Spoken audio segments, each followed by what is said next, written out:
Hello everyone. In this video, we are going to focus on a scheme under Ministry of Commerce and Industry. It is quite important, right? So, Startup India scheme. And you might be familiar with the word startup, right? Startup it is a new company. It is a colloquial term. It is a new startup in the sense like it's a company. So, let's discuss about the Startup India scheme now. So இந்த scheme வந்து launch பண்ணப்பட்ட year வந்து it is 2016, right? So இதோடைய aim என்ன அப்படின்னு பார்த்தோம் அப்படின்னா, entrepreneurship இருக்காங்க இல்லையா, ஸோ அந்த ஆண்டர்ப்ரினர்ஷிப்பை வந்து இன்னும் கொஞ்சம் பெட்டராக வந்து க்ரோ பண்ணுறதுக்காண்டியும் and also promoting the innovation and இது ரெண்டுமே வந்து வளர்கிறதுக்கான ஒரு ஈக்கோ சிஸ்டமை வந்து நம்ம என்ன பண்ணணும் அப்படின்னா கிரியேட் பண்ணணுங்கிறது தான் வந்து இந்த ஸ்டார்ட் அப் இந்தியா ஸ்கீமுடைய one of the major aim, right? So இந்த ஸ்டார்ட் அப்ஸ் வந்து நிறைய வளரணும் அப்படின்றதுக்காக அதுக்கான சூட்டபிள் கண்டிஷன்ஸு, சூட்டபிள் ஈக்கோ சிஸ்டமை வந்து கிரியேட் பண்ணுறது தான் வந்து start up India scheme, right? So இதோட அப்ஜெக்டிவ் என்ன அப்படின்னு பார்த்தோம் அப்படின்னா, லைக் இதுக்கான ஃபண்ட் இருக்கு இல்லையா, so it is around ₹10,000 crore and இவங்க கொண்டு வரக்கூடிய கேபிட்டல் கெயின்ஸ் இருக்கு இல்லையா, it is invested in fund of funds and it is tax exempted, right? So வந்து ஸ்டார்ட் அப்ஸ்க்கு இனிஷியலாக 3 yearsக்கு வந்து டாக்ஸ் எக்ஸம்ஷன் இருக்குது அண்ட் ஆல்சோ இந்த லேபர் இன்ஸ்பெக்ஷனும் வந்து it is been exempted for இனிஷியலாக 3 yearsக்கு, right? So next thing is that இதோட ஃபண்டிங் எங்கேருந்து வரும் அப்படின்னா, that is something called SIDBI, right? So small industries development bank of India, that is SIDBI.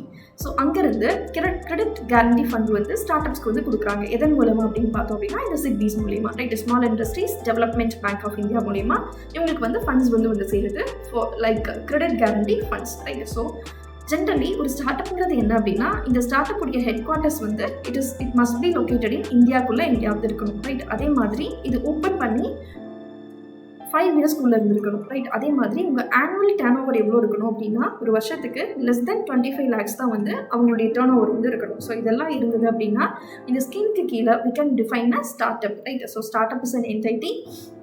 இதோட ஹெட் குவார்ட்டர்ஸ் வந்து இந்தியாவில் இருக்கணும். அதே மாதிரி ஒரு 5 yearsக்குள்ளே தான் வந்து இது ஓப்பன் பண்ணியிருக்கணும் அண்ட் இதோட ஆனுவல் டர்ன் ஓவர் வந்து 25 lakhsக்கு குறைவாக தான் இருக்கணும், ரைட்? அதோட ஃபண்ட்ஸ் வந்து எங்கேருந்து வருது அப்படின்னா SIDBIலேருந்து வருது through this credit guarantee fund, right? So these are the things we need to know under this Startup India scheme.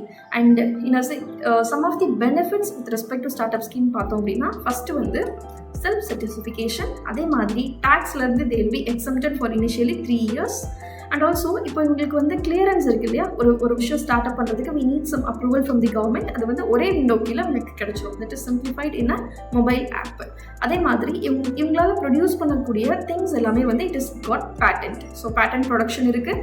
And next thing is that there is some relaxed rules for public procurement and there is an incubator set up for this startup. So there are few more benefits with respect to startup scheme in India, right? It is under the Ministry of Commerce and Industry. Thank you.